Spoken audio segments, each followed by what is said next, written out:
Hey there, I'm Chicken Johnny. Today I want to talk to you a little bit about seed germination.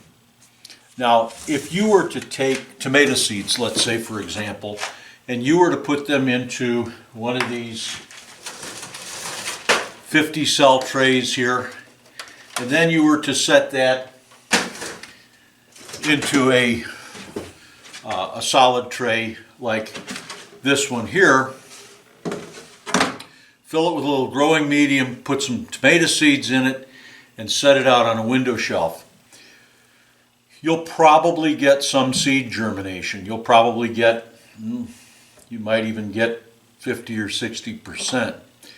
But we're trying to do that in cold weather. We're trying to do it when the temperatures outside are cool, and usually right by our windows it's a little bit cool. I don't know how you guys are where you're at, but we keep our thermostat in the house set at around 68 degrees during the winter time. And sometimes it'll get a little bit warmer because of the sun. Other times it'll get a little bit cooler because of the wind. And if I set my plants by my windowsills in January or February, I have a better chance of getting ice than I have getting tomato plants. So I have invested in this. This is made by Ferry Morris, but there's a bunch of different companies that make them. It's just a warming pad. Now this one has its own built-in thermostat. And I don't know what I paid for this. I'll look it up. I'll put a price tag in the corner. I think I paid about $60 or $70 for it, but I don't really remember. Bought it over at the Home Depot, big box store, and there's no adjustment on it. It's whatever that pad wants, whatever heat that pad puts into that tray, that's what you get.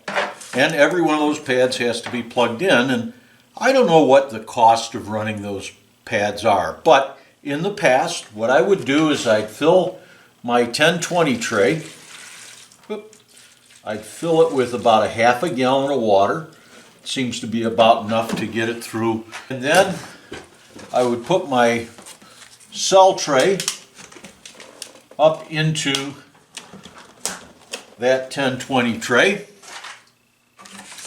I'd set the whole works, the 10-20 tray and the 50 cell right on top of that heater. And then as an added bonus, I'd put this humidity chamber over the top. Now this is a high humidity chamber, and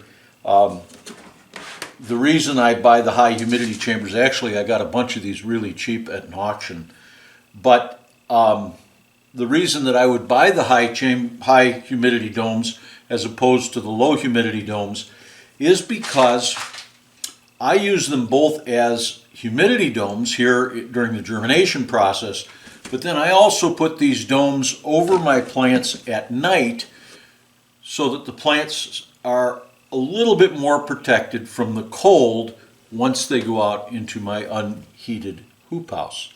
Now it won't save them from a frost, but if it's 70 degrees during the day and we're dropping down to say 42 at night, I will keep the temperature up a little bit higher inside the hoop house. Now the important thing is that you remember to get up the next morning right around sunrise or just before the sun hits the hoop house and take these off, or you're going to kill your plants. You're going to roast them. So, but this is good for germinating, and I could leave this sitting right here with the lights off, plug this into the outlet there in the ceiling, and these peppers would germinate maybe in probably 2 weeks. Now it's about 58 degrees in the basement, so without that heating pad, they wouldn't germinate. They'd just rot in that damp soil. So, my problem is, I'm going to germinate probably something in the neighborhood of 150 tomatoes, so that's 3 cells, and about 600 peppers, so that's 12 cells. And then I've got a bunch of other stuff I'm going to germinate. And one other thing that a humidity dome and heat works well for is eggplant. Now, if I'm growing cabbage and broccoli, kohlrabi, kale, turnips, I'm maybe just going to direct seed some of those right into the ground like kale and turnips. But my cabbage and my broccoli, I generally pre-plant those into trays and then I put them out later into the field. That way I get a little bit of a jump and I've got cabbage for my June sale. But I wouldn't worry about putting domes on them or putting heat underneath them. They do just fine. The problem is I don't want to go out and buy 18 heating pads, and I don't want to go out and buy these humidity domes. I think I paid $7 or $8 a piece for these even at the auction. They can get a little expensive, and don't kid yourself. You might get 3 or 4 years out of them if you're very careful with them. You're only going to use them maybe 2 weeks. So it's hard to spend that kind of money to buy that kind of infrastructure. So you're tempted to try it other ways. Well, that's what I did. I tried a different way. And I'm going to show you right after this my germination chamber. And I'm going to show you sort of my first original fabrication of it, and then you're going to see how I've made some modifications. I still have a few modifications to make, but I'm running it and I'm germinating crops. And during this video, you will see not only the process that I used to create the germination chamber, but you'll see some of the first results. Now, the first results are a bit sketchy because I'm just learning how to use it, and I have to make a few more modifications, which I will keep you updated on. But I wanted to get this video out today, so here we go. Let's go to the video. Today we're going to begin working on a seedling propagation chamber and or germination chamber. And the reason why we want to make a germination chamber is to make sure that when we germinate peppers and tomatoes and a few other plants, flowers and that type of thing, we want them all to germinate at the same time. If I'm planting cabbage or brassicas, I don't worry about a germination chamber. I can also use this for microgreens.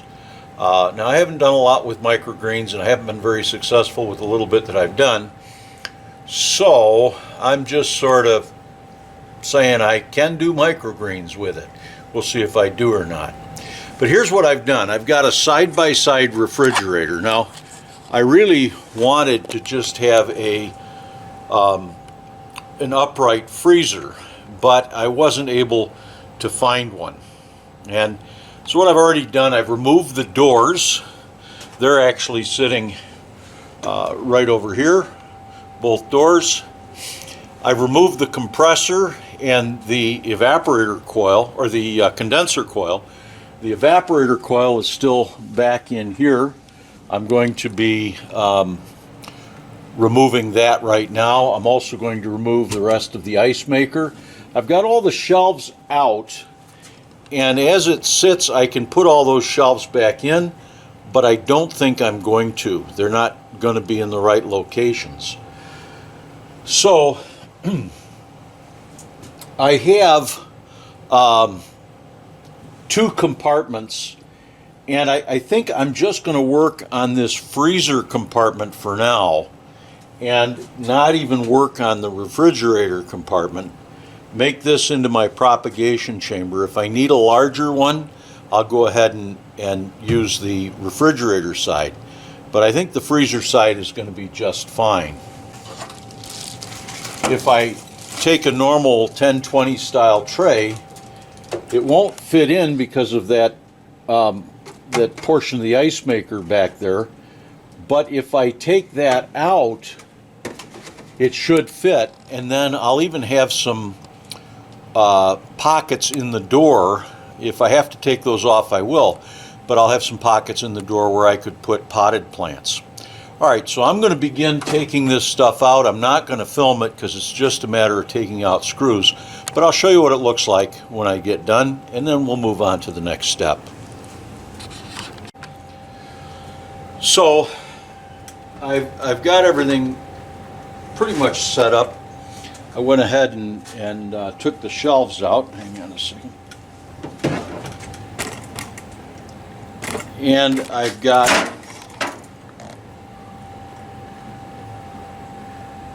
a stock pot down there that I've filled with water, and I put a fish tank heater into that water. So I took all of the extra stuff out, gave me a lot of extra room that I didn't expect to have. I can take a 1020 cell, 1020 tray, whether it's in the tray or just the cell, put it inside, and close the door. So I'm going to end up probably leaving this shelf and these bottom shelves on. So I'll give you a little view inside. We got all of that junk out of there.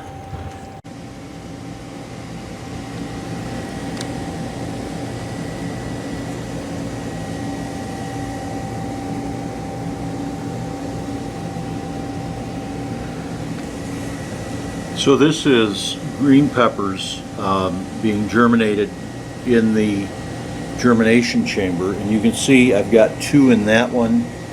I don't know that you can see the one here. It's right there. I don't know if you can see it or not. And then there's one there, one there, one there. Actually 2. No, that's 2 in that space. I don't know if you can see the back one. And then nothing here.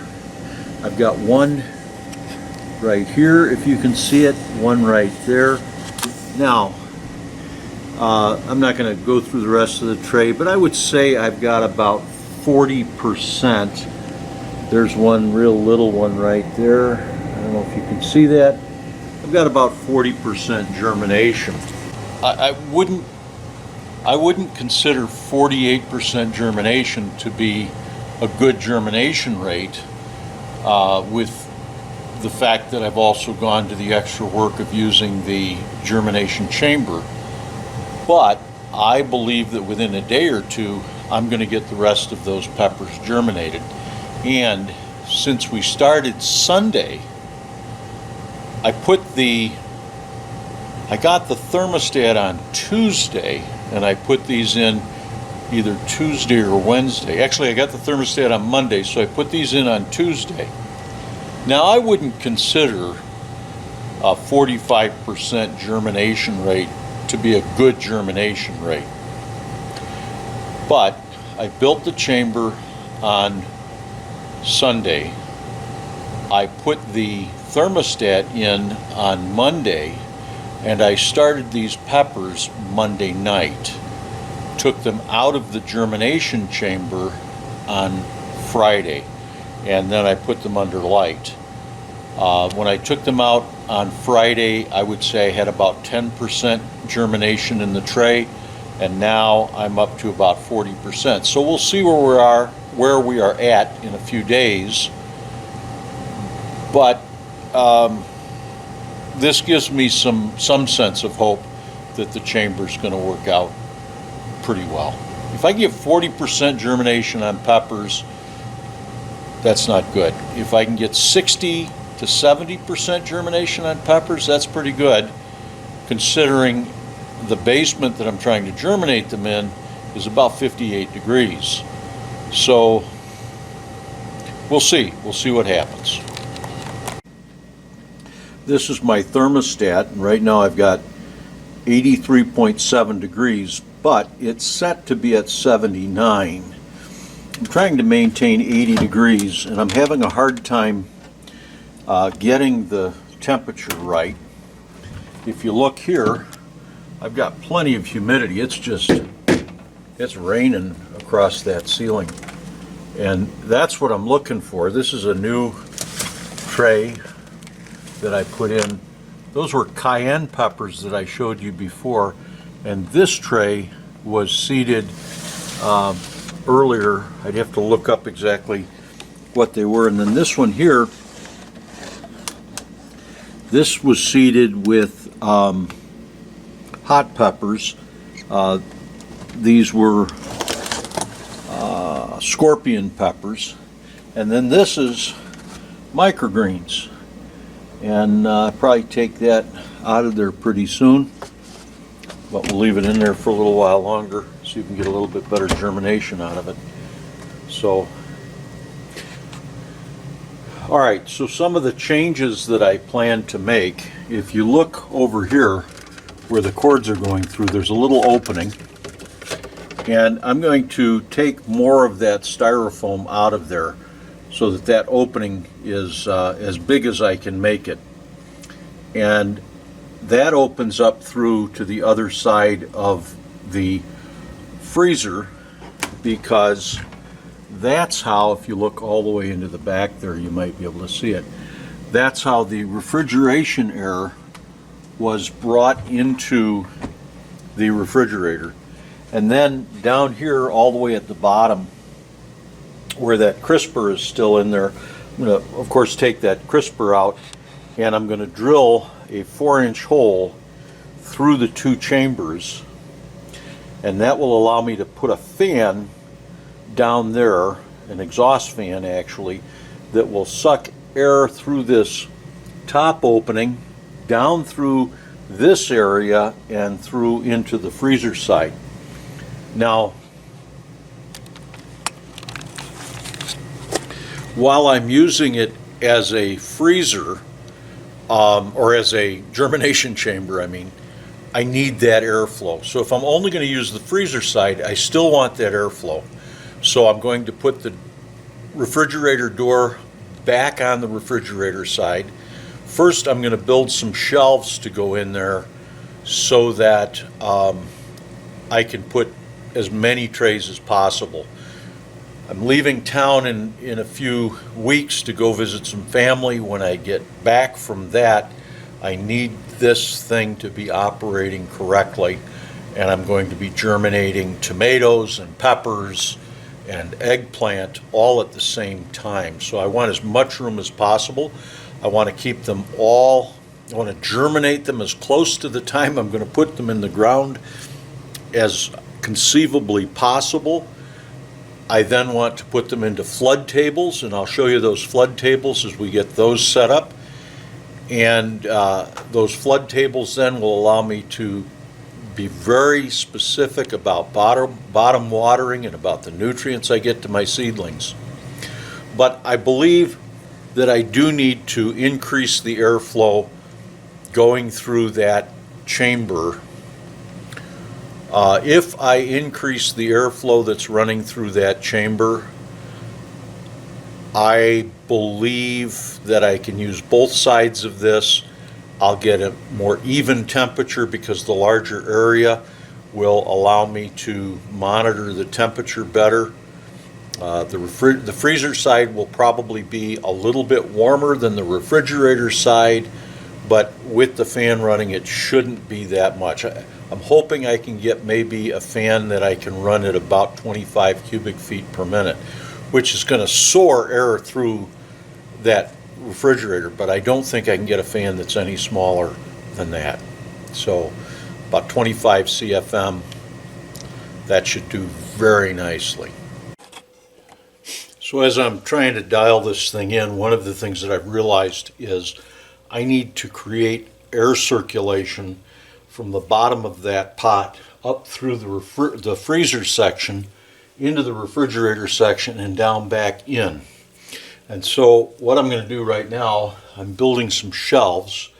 I went out to the sheet metal shop and I fabricated these channels that I'm screwing on to the wall here of the refrigerator, and then I've got some angles that I'm going to screw to that to create shelves. So the reason that I did that is twofold. If I had just screwed angles to the wall, these brackets here kind of get in the way and I couldn't put them exactly where I wanted them to. But also, if I put it directly on the wall, I wouldn't get airflow through the chamber. So I want as much airflow as I can. So this stands it out really about 2.5 inches in the back and 3 inches in the front because of the way that the angles are. And that'll give me plenty of room for airflow. I'm going to get a small wet location fan, something will move between 25 and 50 CFM. I think I had said earlier that that's what my plan was. Probably drill a hole down in the crisper section, or where the crisper section used to be down there. There's a hole up here. I might have to make that bigger, but I'm going to start with just that hole. And that should even out the heat. Right now what's happening is I'm getting a lot of heat in the top of the freezer section and not nearly as much heat down below. So in order to maintain the temperature, I end up far exceeding the temperature in the upper section. The other thing that I'm going to do is I'm going to create an opening in the side of the refrigerator with a small fan that will come on to cool everything down. So this circulating fan will run 24/7, and that other fan will be a cooling fan that'll run off the cooling side of the thermostat, and then the fish tank heater will run off the heating side. And I think, given the additional volume of area I'll get, and the airflow, I'll get a more even temperature within the tank. So I'm going to put this shelving unit in. When I get her done, I will turn the camera back on and show you what we've done.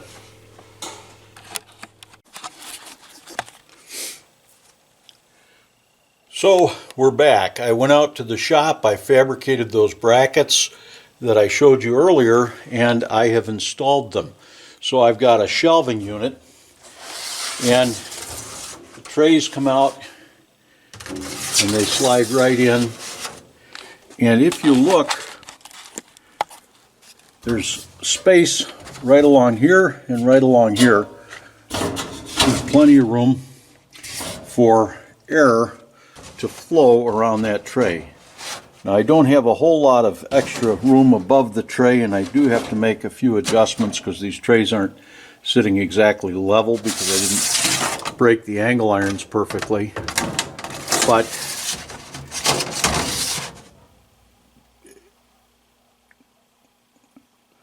as it is right now, I'll be able to get 8 trays in on this side.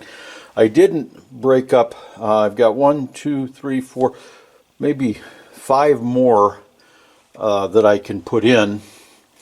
I haven't made those up yet because I'm not going to need them right away, for one thing, and I wanted to make sure that this was going to work before I got too carried away, and thinking maybe if I gave it a second I'd find a little better method, but this works pretty well. So we've got the chamber going a little bit now, and I have just put some lettuce seeds in there. Mostly I want to see if the lettuce will germinate, then we'll probably grow that lettuce out and eat it ourselves. But I wanted to see what it does with the germination. I hope you've enjoyed this video. Do me a favor, if you enjoy this kind of content, hit that subscribe button. It really helps us out. Makes me feel good, kind of tickles me a little bit when I see that somebody's subscribed. And hit the thumbs up. That helps out as well. If you have any questions, or if you'd like to see something else garden related, either manufactured or reviewed, give me a holler. I'll see what I can do. Next week we will either be reviewing the germination chambers and talking about what worked and what didn't work, or what changes we made to them, or my plan is to build 2 or possibly 3 flood tables for bottom watering our plants while we're waiting for them to go from cotyledons to mature young plants that can go out in the field. So, I'm Chicken Johnny. Emitzer Shem, I'll see you again. Eat your vegetables. Y'all have a wonderful day. And treat yourself like someone who's worth it. Take care, y'all.